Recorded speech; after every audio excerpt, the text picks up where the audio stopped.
Kelompok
1 ingin mempresentasikan hasil kerja kami yang berjudul Sejarah Filsafat Ilmu yang beranggotakan diri, saya Aulia Maharani dengan NPM 2411080198. Saya Alicia Nabila Pasha dengan NPM 24110800. Saya Xelat Badri dengan NPM 2411080070. Saya Ardi Levna Jaswardo dengan NPM 2411080190.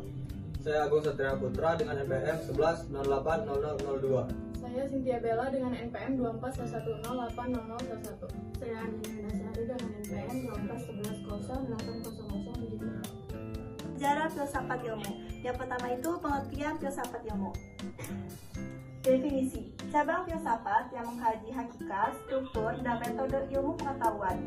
Tujuannya menjelaskan dasar ilmiah secara kritis dan rasional. Objek material yaitu ilmu pengetahuan, format yaitu pendekatan filosofis terhadap ilmu, logis, sistematis, refleksi. Lalu yang kedua ada perkembangan historis, yaitu Yunani kuno. Plato adalah pengetahuan sejati berasal dari dunia ide. Aristoteles adalah ilmu berdasar logika dan observasi.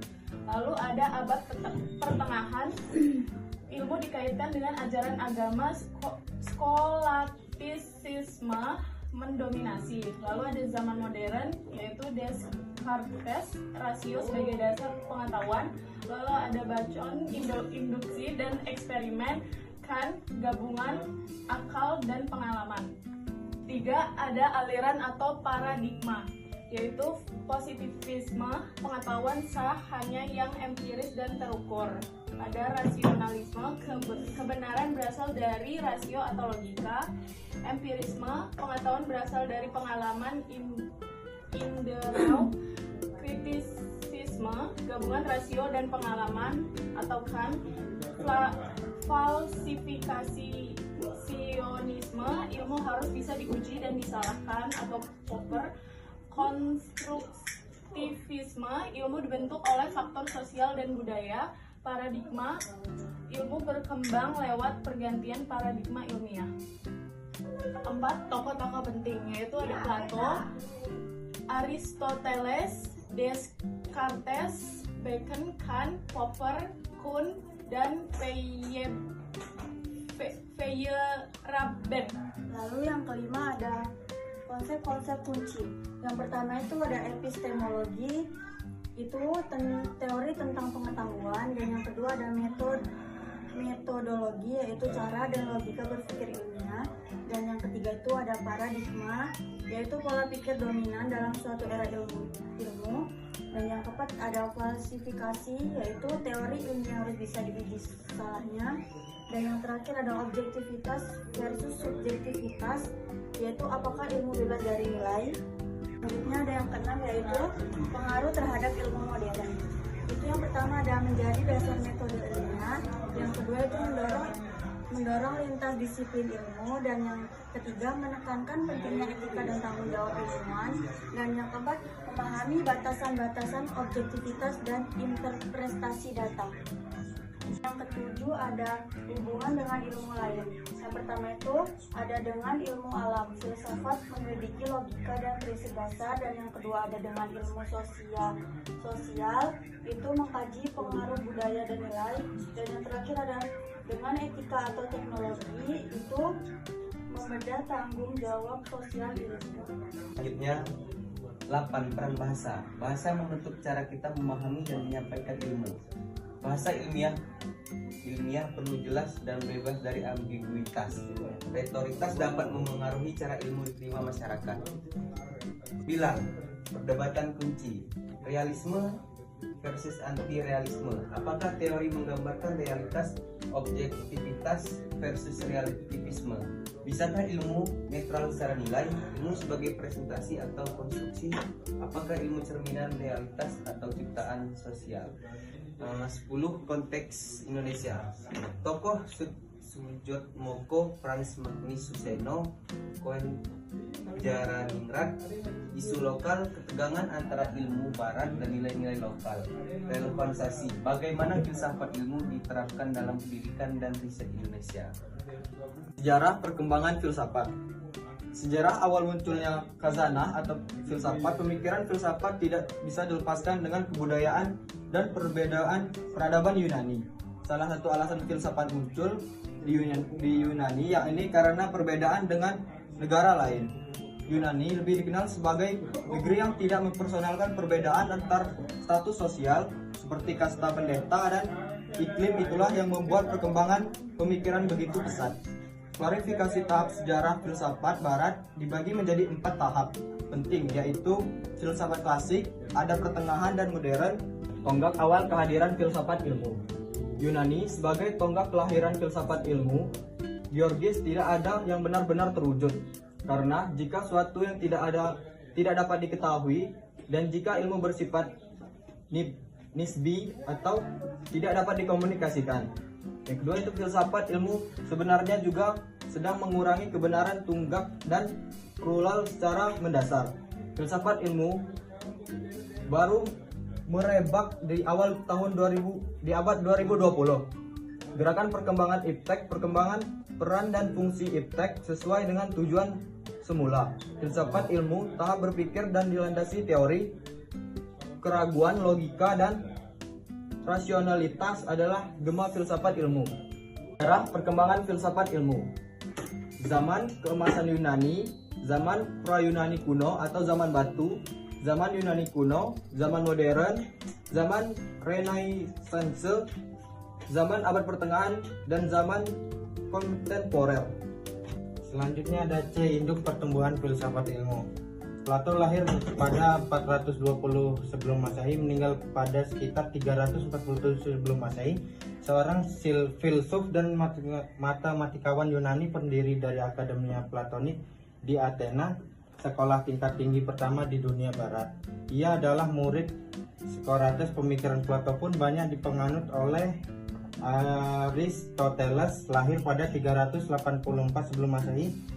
Pada usia 17 tahun, Aristoteles menjadi murid Plato. Ia tinggal bersama Plato di akademi selama 20 tahun.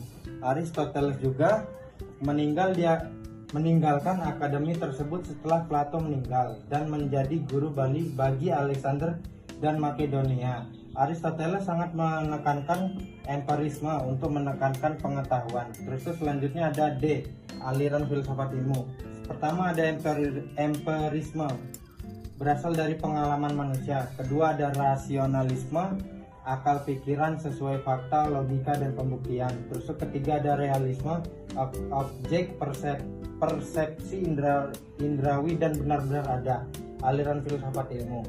Terus yang keempat ada pragmatisme, berguna, dalil, ucapan, teori bagi kehidupan manusia. Terus yang kelima ada idealisme, ide, pikiran, dan jiwa. Terus yang keenam ada positivisme, memahami dunia berdasarkan sains.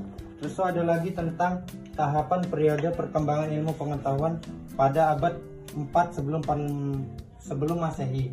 Perintisan ilmu pengetahuan dianggap dimulai pada abad 4 sebelum Masehi karena peninggalan yang menggambarkan ilmu pengetahuan terjadi dari perspektif mitos ke logos.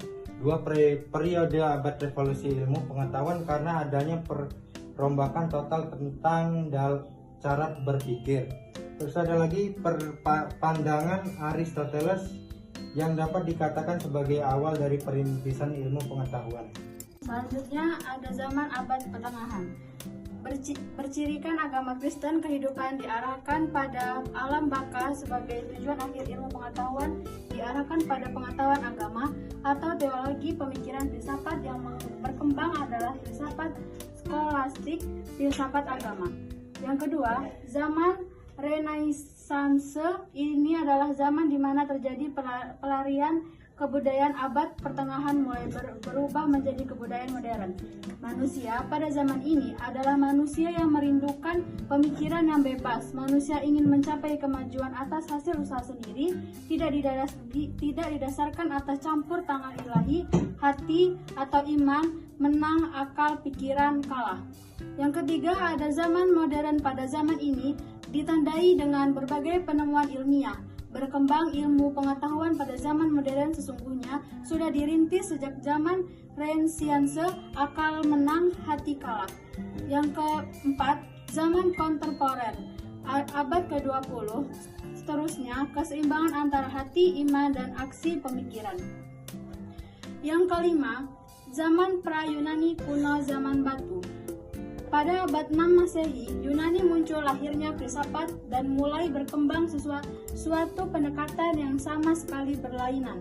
Mulai saat itu, orang mencari jawaban rasional tentang problem alam semesta, dengan demikian filsafat dilahirkan.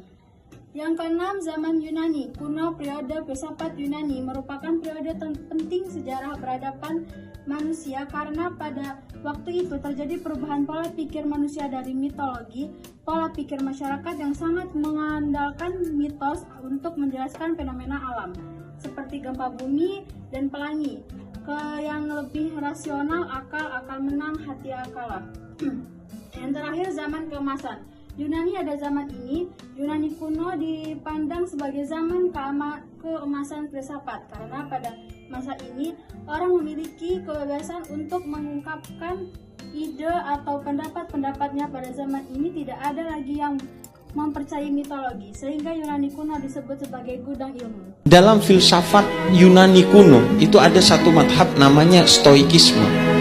Mereka itu adalah tentang filsafat pengendalian diri yang mengajarkan salah satu intinya adalah orang bisa membuat kamu untuk marah, jengkel, kesel, berkata buruk.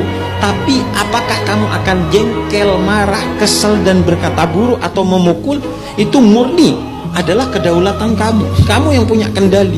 Orang bisa aja memperolok kamu agar kamu memperolok balik. Tapi apakah kamu akan memperolok balik? Itu murni kedaulatan kita, kata dia. Karena itu kendalikan dirimu.